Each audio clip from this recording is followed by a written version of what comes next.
Entonces lo que quiero decir con todo esto es, ha habido una involución en la Tierra, porque simplemente esa desconexión con la naturaleza es involución.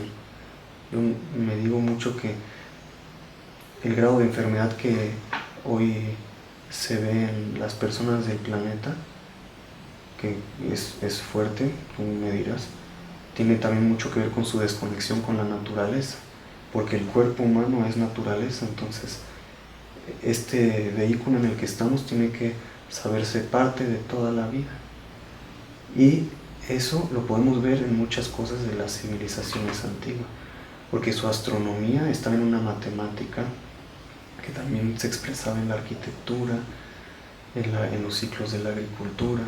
O sea, podían sostener grandes ciudades porque estaban muy conectados con la tierra y sabían cómo armonizarse con la naturaleza para producir alimentos que abastecieran grandes ciudades. O sea, aún hoy los arqueólogos de la cultura maya están intentando entender cómo se abastecían sociedades de 100.000, 200.000 personas. O sea, tenían sistemas de agricultura, de manejo de agua, de caza de animales muy, muy avanzados.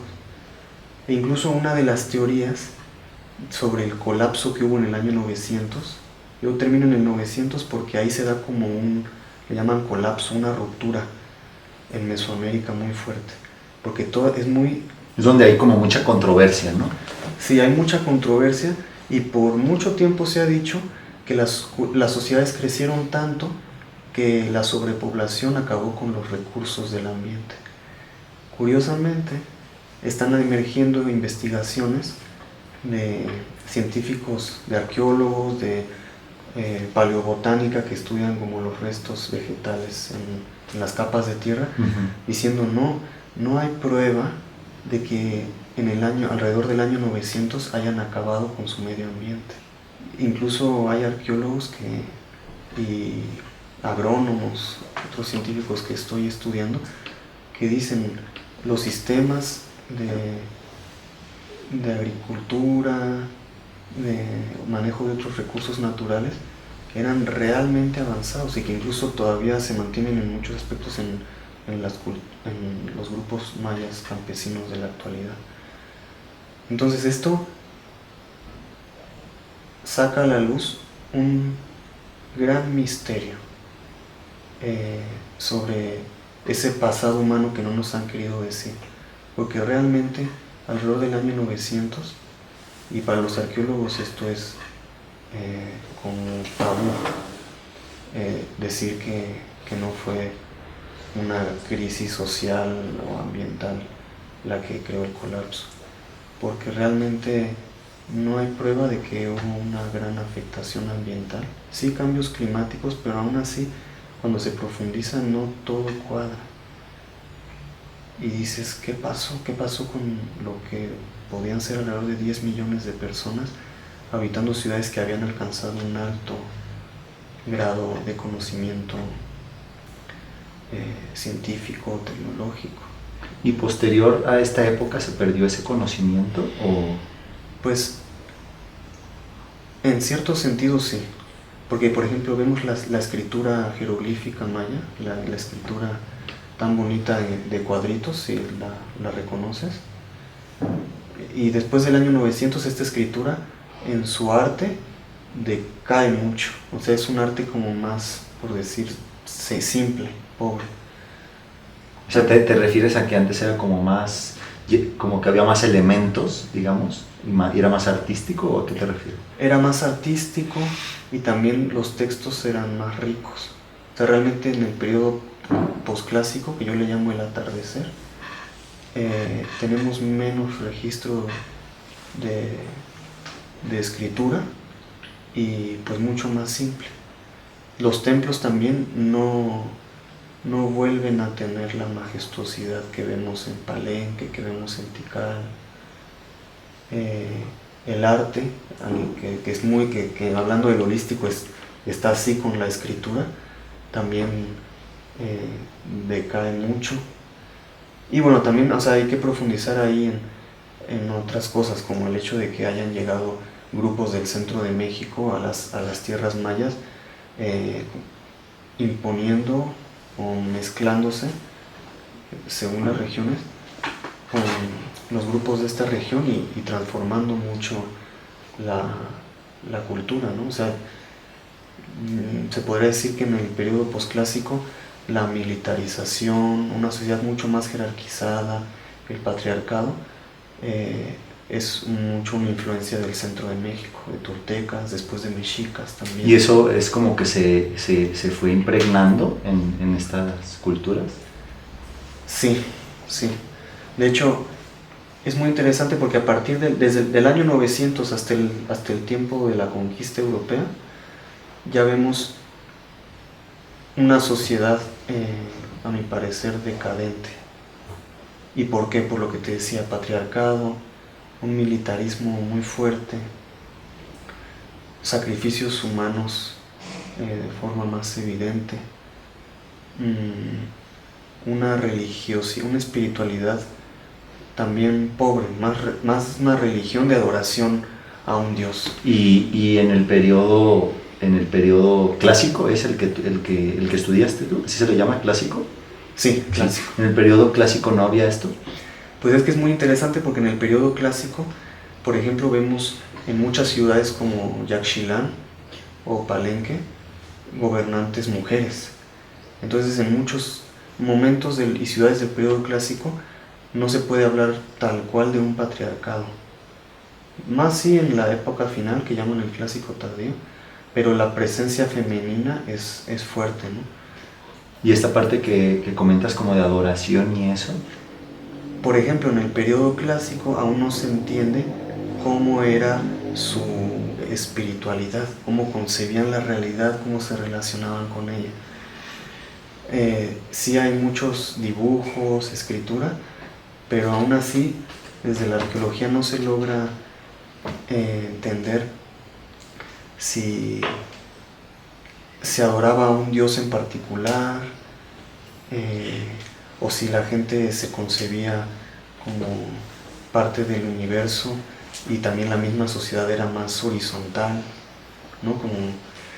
Bueno, parte de lo que yo estoy proponiendo es que este periodo clásico maya sí fue una especie de utopía, no sé cómo le podríamos decir. O sea, que sería como una utopía para nosotros. Ajá. En nuestra sociedad, ¿no? Como la forma de... Sí, como una sociedad ideal, por decirlo así. Porque es impresionante cómo en muchos conocimientos de esta época vemos algo muy avanzado. Vemos una arquitectura que, aparte de impresionante, está conectada con el movimiento de las estrellas. Los abuelos mayas aún dicen que estos sitios fueron puestos en centros energéticos del planeta, que tú sabrás sobre esta rejilla energética que tiene el planeta como los meridianos del cuerpo para la acupuntura.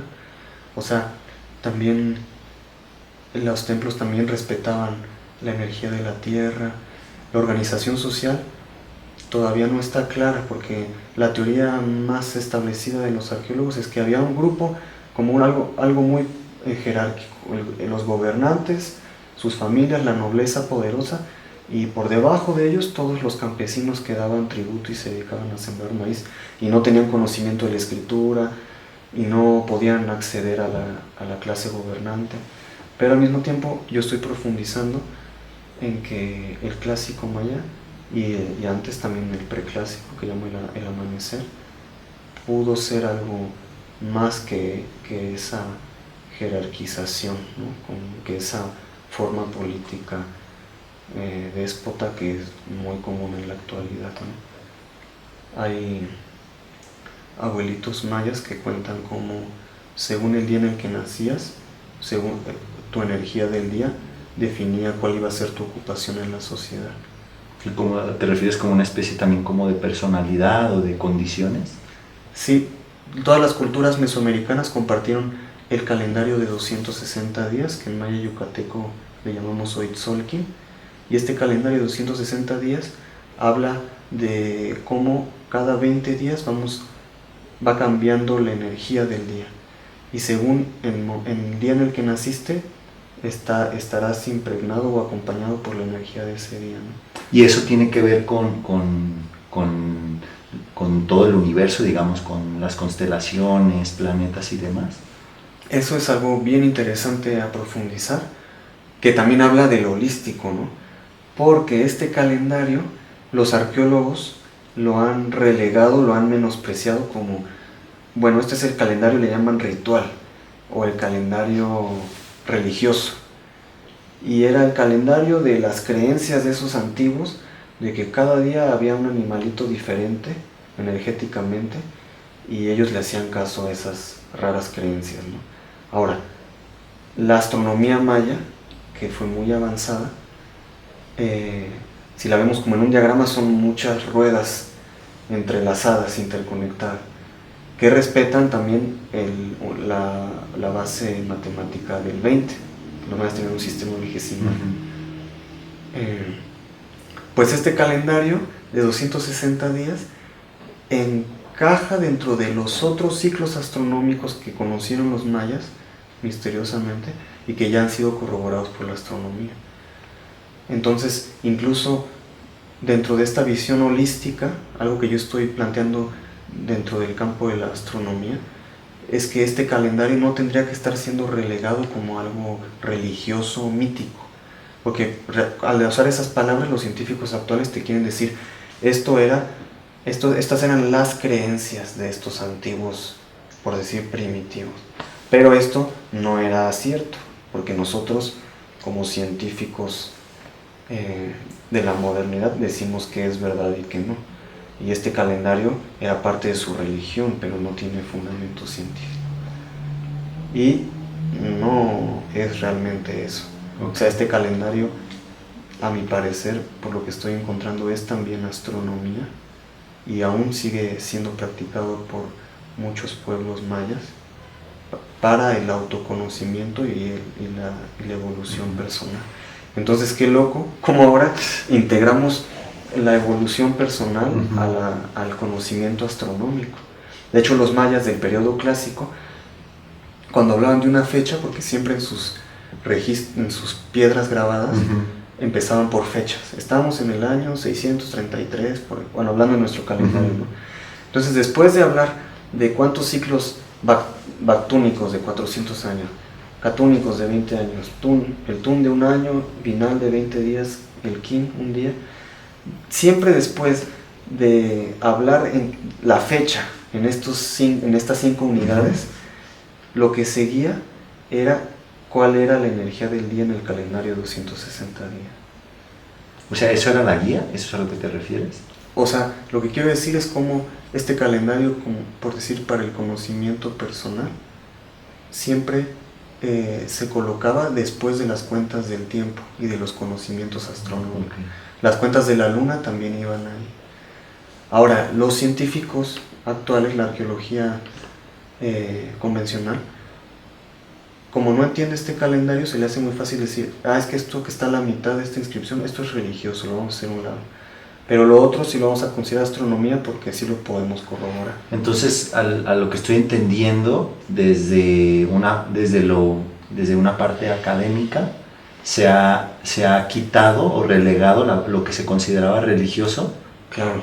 De hecho, por ejemplo, y esto es totalmente el problema de la fragmentación en la actualidad, que afecta en todo, en la ciencia. Sí, sí. Principalmente, ¿no?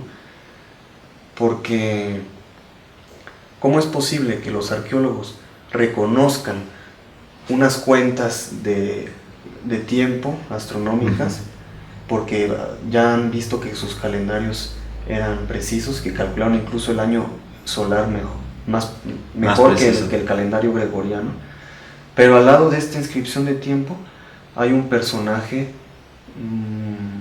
muy extraño, que no parece humano, y dicen, bueno, esto era la religión.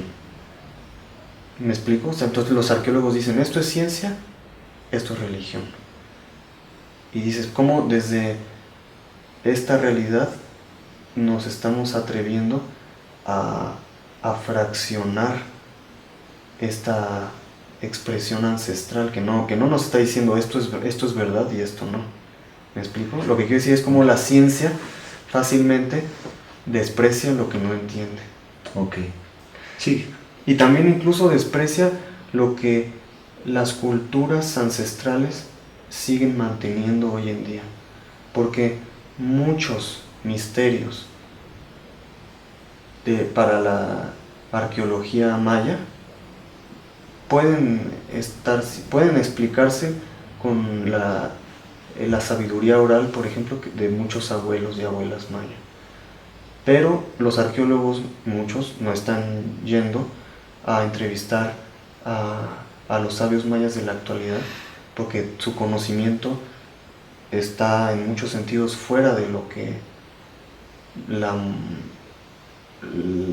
la sabiduría moderna occidental dice que es verdad y que es mentira, ¿no? Claro. Sí, lo que yo puedo ver es como el paradigma científico determina lo que es cierto y lo que no. Claro. No solamente en el tema que tiene que ver arqueológico, sino lo que yo he visto también en la parte de la salud, es que si la ciencia dice que sí a algo, entonces se toma como cierto. Claro. Si la ciencia dice que no a algo, se toma como mentira. Y luego pasan 10 años, 20 años, 30 años y lo que se decía que no era cierto, luego se dice que es verdad, y lo que se dice que es verdad, se dice que es mentira, y como que de cierta manera tomamos eso como paradigma, ¿no? Claro. Entonces comprendo que también desde la visión de medicina holística, pues no es tanto como tampoco hacer una separación de la ciencia, sino no tomarlo como paradigma, claro, sino tomar a la ciencia como una herramienta, pero que no nos determina lo que podría ser cierto y lo que no. Claro. Porque yo he visto en medicina que hay ciertas enfermedades que la ciencia puede decir que son incurables o que no se ha demostrado, claro, y hay muchas personas en el mundo que se han podido curar de esas enfermedades siguiendo un tratamiento farmacológico o siguiendo otro tipo de tratamientos, ¿no? Claro. Entonces, siento que forma parte, ¿no?, de esta división, de esta separación, y siento que el problema sería eso, ¿no?, como tomarlo como paradigma de lo que me va a decir que es cierto y que no. Claro. Y entonces, lo que yo voy entendiendo de lo que nos estás compartiendo es cómo esa visión global, esa visión holística, más allá de solo la observación de la naturaleza, permitió una evolución de conciencia, una evolución espiritual en esta cultura, que permitió que pudieran ver todo desde una perspectiva más unificada, ¿no? Claro. Sin esa sesgación, sin esa separación, ¿no? Entonces es algo que me parece muy interesante, porque es algo que también trabajamos, ¿no?, con la medicina holointegrativa, y desde Reconectando con el Ser, que me parece que es lo más fundamental, ¿no?, el desarrollo de la conciencia, lo que permite que si tenemos una enfermedad, si tenemos un conflicto, si tenemos alguna alteración incluso que tiene que ver con la parte social, pues desde ese estado de conciencia más trascendental podemos hacer una reestructuración, un equilibrio, ¿no? Y entonces me imagino, por lo que tú me estás comentando, ¿no?, que esta cultura logró acceder a ese campo, ¿no? Claro. Y entonces me parece muy interesante lo que comentas, ¿no? De yo quería hacer una separación de los estudios matemáticos, astronómicos y de la agricultura, y me costó, ¿no? Claro. Entonces es como que siento que ellos ni siquiera se forzaron, digamos, a interrelacionarlo, sino que simple y sencillamente desde ese estado de conciencia y desde esa observación, pues comprendían que todo era así, ¿no? Es como, al verlo de esa manera como más global o de 360 grados, lo podría decir de esa manera, siento que pudieron acceder a esa comprensión mayor, ¿no? Sí. Y es sobre lo que trabajamos en medicina holointegrativa, y lo que me parece muy interesante, ¿no?, de ver esos conocimientos tan vastos que hoy en nuestros días nos pueden ayudar